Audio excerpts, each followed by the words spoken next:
Hey everybody! Welcome to another episode of Trenny and C. I'm Trenny. This is C. Tonight we've got the Glenmorangie. Oh, I like how you floated in there. We've got Glenmorangie, 14 years old.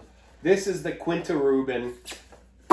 This is like the baby, I would say. This is the, you want to cuddle this. You want to like make sure it gets a good upbringing. Didn't it used to be 12 years old? No, I think this one's always been 14. Oh, you know, you're right. I think it was 12 years old.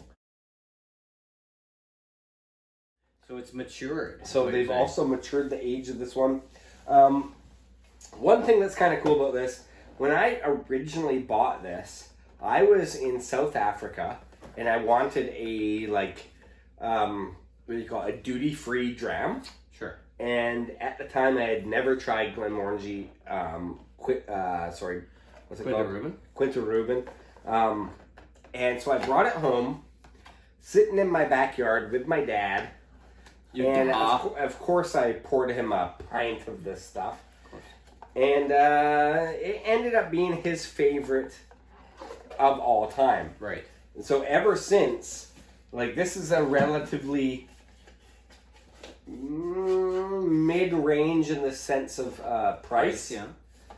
But the flavor and the fact that it's 14 years old, it used to be 12, 14 years old, and non-chill filtered, natural color, all those sorts of things, is impressive to me. But when it comes to someone like my dad, who, you know, he just knows what he likes. Right. He doesn't care about price. No. He really doesn't care about anything. It's just about if he likes it. Good. Oh.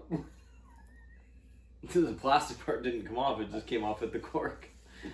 Sorry about that. Try that again.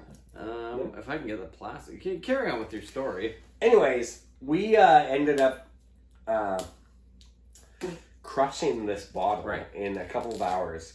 But that's what Scotch and whiskey and sharing is all about, right? Yes. Like, you want people to have a moment with a whiskey. And you experience. And sometimes you don't feel it in that moment, but when someone else is, you really glom onto it and realize, like, holy crap, this is really good. And this is one of those whiskeys. And I'm gonna now pop it for the first time ever. Sounds great. Sounds great. So, what is the significance of Quinta Ruban? Sounds like rum, and that looks like pure strawberry juice when it pours out to me. Well, let's read the back here. So, Quinta Ruban is a port cask finish. Oh, port. Brings chocolate boldness in Glenmorangie's renowned smooth style, savored by many, probably the men of taint savor this one. The 16 men. Now I'm 24. Renowned smooth style, savored by many for its intense depth. The whiskey is aged first in bourbon cask. There you go. Or so it says here. Yeah. And then after that is where it gets the reminiscent Turkish delight, honeysuckle, tangerine, dark chocolate notes of the port cask. But go ahead. Bourbon cask, meaning Glenmorangie's fields of trees that are provided to both Jack Daniels and Heaven Hill. Yes, so means that the bourbon casks are Jack Daniels or Heaven Hill, and then port cask. Yes, very cool. Mic drop. So I will say though, the port cask influence on this one, right? Let's get to the nose, is pretty huge. Like it's got the classic Scotchy kind of vibe to it, and especially the Glenmorangie house style. But it's like big brown sugar with like this dark winey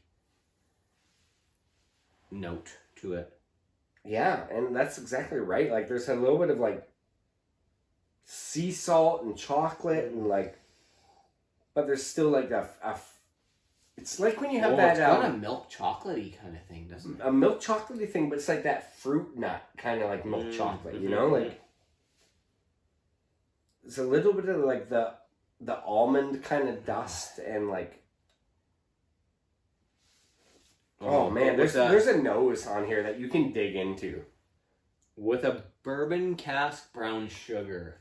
Totally. Like, it has essence. like it has the I feel like I'm influenced by the box that I just read, but I feel like the box wasn't wrong. No. Like sometimes you read the box and you're like, no, not even close. But I read it and I was like, and there's been no, a lot that's pretty good. There's been a lot of times Well done. on Trenny and C where we read the box and we're like, no, this is so wrong.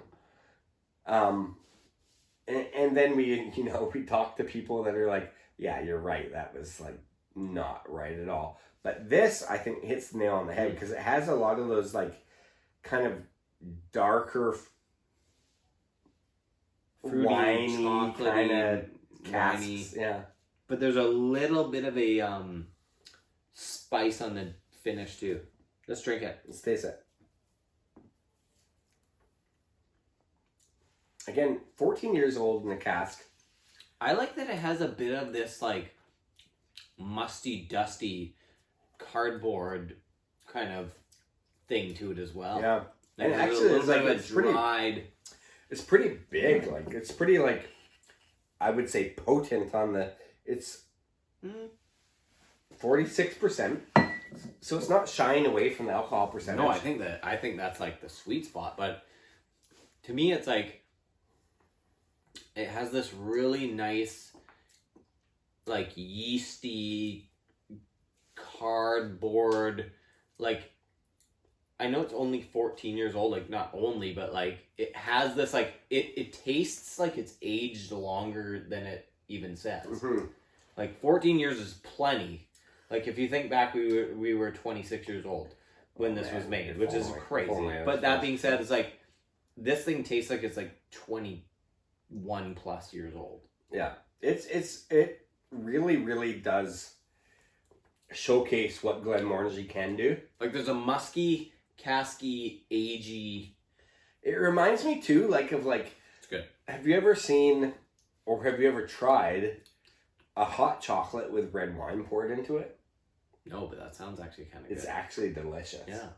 And this kind of reminds me of the same thing. It's like this chocolatey and really rich, but there's like this overall kind of fruity, like... Oh, that sounds good. ...vibe to it. And I guess that's where the port cask comes in.